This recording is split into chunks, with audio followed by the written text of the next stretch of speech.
こんにちは、ナオミンです。Hi everyone, I'm Naomi. 大家好，我是直美。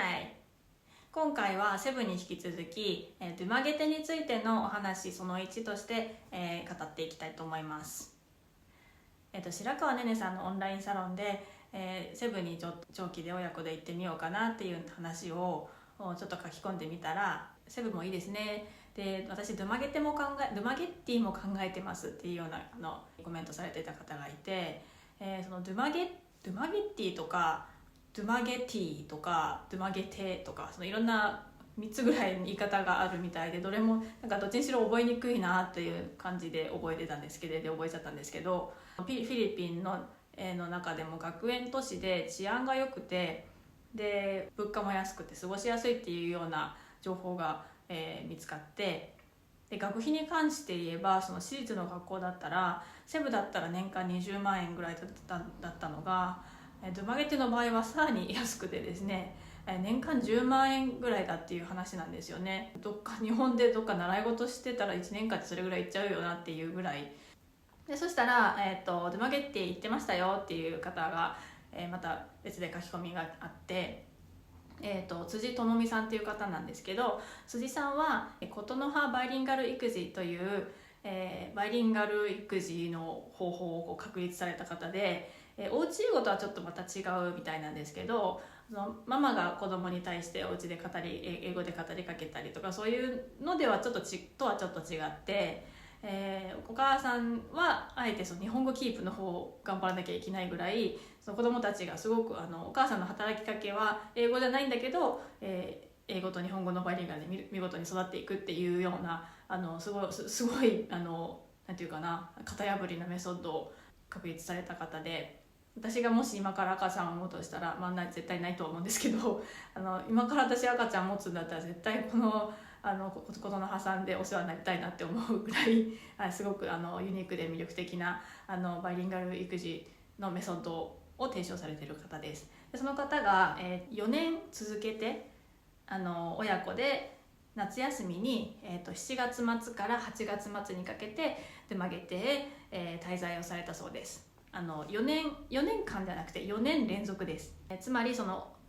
お子さんのそのバイリンガル育児がうまくいっていて、それにさらに磨きをかけるために長期休暇の間だけでドゥマゲテに滞在されたということです。最初の2年は、現地の語学学校にステイして、私立の小学校にも行ったりもしてたみたいです。で次の2年は個人手配で滞在し、私立中学校に、行ってる間だけ通っていたそうです。辻さん曰く、フィリピンは子供が遊べる公園みたいなところがやっぱり少ないみたいで、小さい子連れの場合は特にこの敷地内で遊べるスペースがあるっていう語学学校がマストだったそうです。で住居は、2LDK で1ヶ月7000ペソほどだったそうです。日本円だとだいたい1万6000弱ぐらいですかね、ふむと。食費は、フィリピン料理は安いんだけど、それ以外のイタリアンとか中華などになると高いみたいです。また、野菜は、良い市場に行かないと結構高いみたいです。で、フィリピン人が食べるものを食べる、つまりフィリピン人として生きるならば生活費は安いらしいです。でセブと違ってマーケットがあるので、その市場があるので、食材などはそこで買ったりしてました。移動手段は、セブはタクシーなんですけど、ドゥマゲテはその1日200から400ペソ、日本で、1000円以下で乗れる、何人でも免許なしで乗れるバイクみたいなのがあったそうで、それを借りて移動してたそうです。で学校の勉強に関しては、算数とか数学は日本人はもうちょろいそうです。で伝わる言語を持っていればもう OK。 いやうちの場合それがまずネックなんですけど、でフィリピン人はすぐに学校を編入してひょいひょい移動するみたいです。だからこの前ね話を聞かせていただいた、お子さんも、転入をされたりしてたのですねということがつながりました。で、人件費が安くて、貧困の国ではまだあるので、コンピューターサイエンス CS とかスキルや学歴がないと生きていけないっていう、シビアな社会なんですよね。だから公立の上の方はもうありえないぐらい賢く、もうそこはもう入れないと。なのでもう私立の方がレベルは低めだそうです。で辻さんはまず試しに10日間ぐらい現地に行って調査をして、でそこでドゥマゲテが気に入って、で長期休暇もここで滞在しようっていうふうに決めたそうです。で、なぜセブじゃなかったかっていうと、セブはもう混んでいるし車も多いし、銃を持っている警備の軍人が普通にデパートで銃を持って歩いているっていうのが、もうそういうのだけでも怖くって、小さい子連れはドゥマゲテの方が安心と思ったみたいですね。で気候は涼しくて結構過ごしやすいそうです。ただやはり公園がないし、家の中は別に快適じゃないので、子連れならプール付きがマストかなっていうことでした。フィリピンの学校はいじめがないっていうふうにはっきりおっしゃってました。ていうかそもそもそのいじめというものの種類が日本と違うというか、みん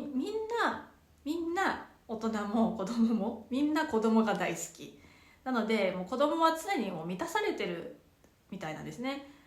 だからその日本の子供はすぐに大人に注意されたりして、もうなんていうか子供でいてごめんなさいみたいなところがなんかちょいちょいあると思うんですけど、フィリピンはもう大人が子供に対してもう君は素晴らしい、もう基本それなので、君は You are great なので、なので自己肯定感はもう滞在していれば必ず上がる、子供がっていうことをおっしゃってました。でみんな子供にはすごくいい人なので、どんな人と出会うかというよりもどこに行ってもいい出会いはあるっていうふうにはっきりおっしゃってました。